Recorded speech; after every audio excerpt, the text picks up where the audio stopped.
Napoleon Bonaparte.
Is epitomized by his adept use of maneuver warfare.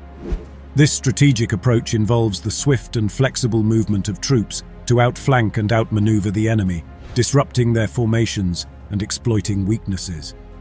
At the Battle of Austerlitz in 1805, Napoleon showcased his mastery of maneuver warfare.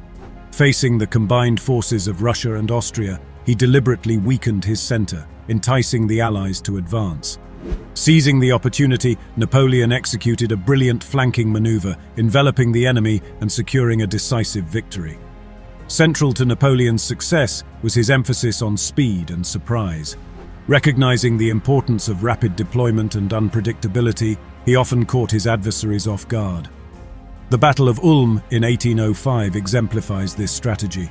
Utilizing a swift and unexpected march, Napoleon encircled the Austrian army at Ulm, compelling them to surrender without significant resistance. The element of surprise, coupled with rapid movements, became a hallmark of Napoleon's campaigns, leaving opponents struggling to react to his dynamic and unpredictable tactics.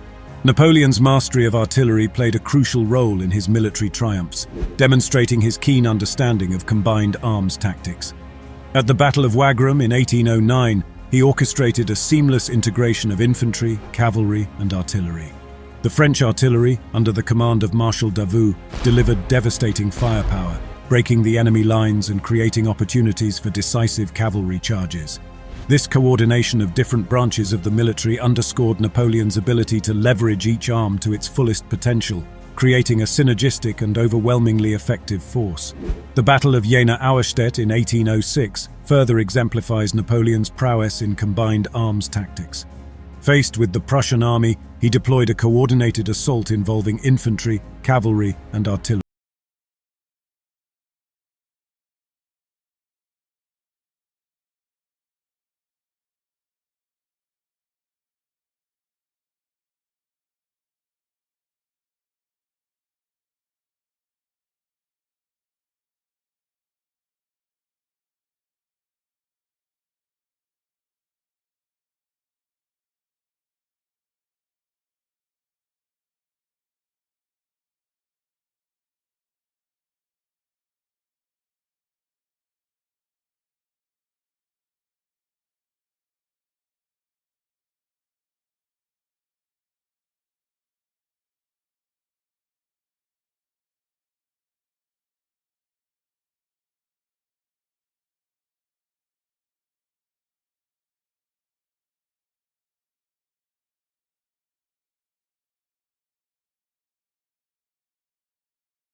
Jena-Auerstedt showcased his ability to adapt his tactics to exploit the terrain and the weaknesses of his adversaries, underscoring his tactical flexibility. The Battle of Wagram in 1809 provides another compelling example of Napoleon's military brilliance. Fought against the Austrian Empire, this engagement demonstrated his mastery of combined arms tactics. Napoleon orchestrated a seamless integration of infantry, cavalry, and artillery, with the French artillery, under the command of Marshal Davout, delivering devastating firepower. This broke the enemy lines and created opportunities for decisive cavalry charges. The coordination of different branches of the military at Wagram underscored Napoleon's ability to leverage each arm to its fullest potential, creating a synergistic and overwhelmingly effective force. At Austerlitz, Jena-Auerstedt, and Wagram, Napoleon showcased not only his tactical brilliance, but also his ability to adapt to diverse battle conditions. Each battle presented unique challenges, and in each instance, Napoleon's strategic thinking and dynamic approach played a crucial role in securing victory. The consistent theme across these engagements was his ability to outmaneuver and overwhelm opponents by exploiting their vulnerabilities and capitalizing on the strengths of his own forces. Grande Armée, the invincible force. Napoleon's Grande Armée, often hailed as an invincible force, was a testament to his strategic foresight and organizational brilliance. The formation and organization of the Grande Armée were key components of its success. Established in 1805 before the Battle of Austerlitz, the Grande Armée was designed to be a cohesive and disciplined military machine. It was organized into corps, each led by a marshal or experienced general, allowing for flexibility and decentralization of command. This structure enabled swift decision-making and efficient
1812, the Grande Armée faced unprecedented challenges, including vast distances, harsh weather, and logistical issues.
in 1812, fought just outside Moscow, resulted in massive casualties and failed to deliver a decisive victory. As winter set in, the Grande Armée faced the harsh Russian winter without adequate provisions. The infamous retreat from Moscow further decimated Napoleon's forces, culminating in a catastrophic loss of life. The Russian campaign not only weakened the Grande Armée significantly, but also tarnished Napoleon's invincible image, revealing the vulnerabilities of his military strategies in the face of logistical and climatic challenges. Analyzing the factors contributing to Napoleon's temporary setbacks in the Peninsular War and the Russian campaign reveals key insights into his military challenges. In the Iberian Peninsula, the combination of guerrilla warfare, difficult terrain, and British intervention showcased the limits of conventional military tactics. Napoleon's inability to swiftly subdue the insurgency and achieve decisive victories highlighted the adaptability of his opponents and the importance of unconventional strategies in asymmetrical warfare. In the Russian campaign, logistical issues emerged as a critical factor in Napoleon's downfall. The vast distances, harsh winter conditions, and the lack of adequate supplies strained the Grande Armée, ultimately leading to its collapse. Additionally, the scorched earth tactics employed by the Russians demonstrated the effectiveness of strategic withdrawals and denial of resources as a means of thwarting Napoleon's advances. The 100 Days. The 100 Days, a brief but consequential period in 1815, marked Napoleon Bonaparte's dramatic return to power after his exile on the island of Elba.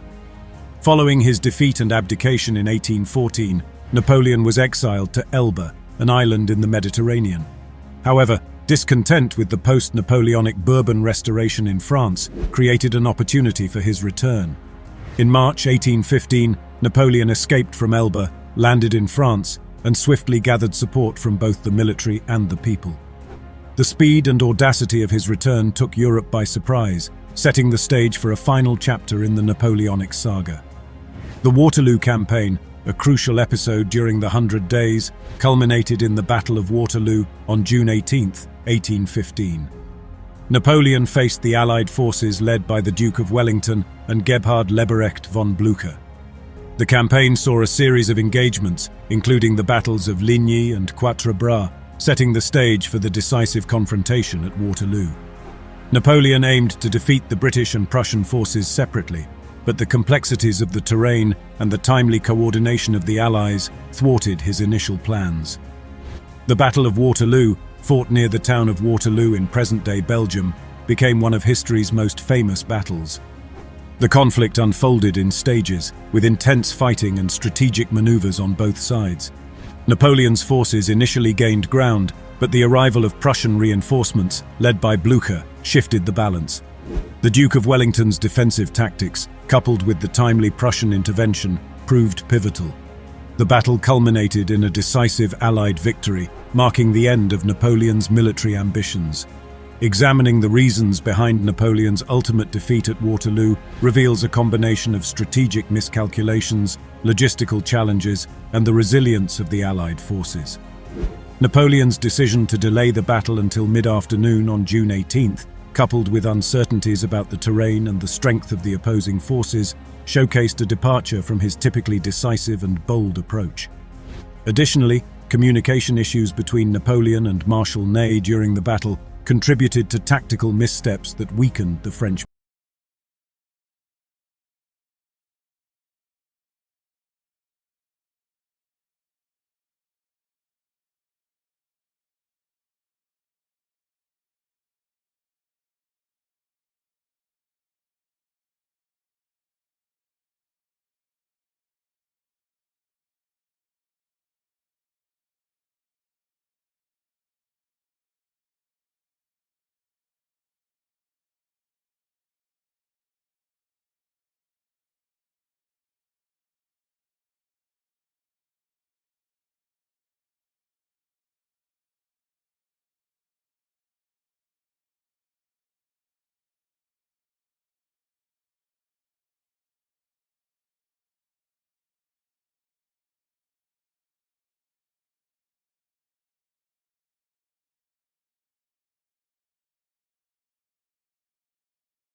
contributing to the shaping of modern Europe.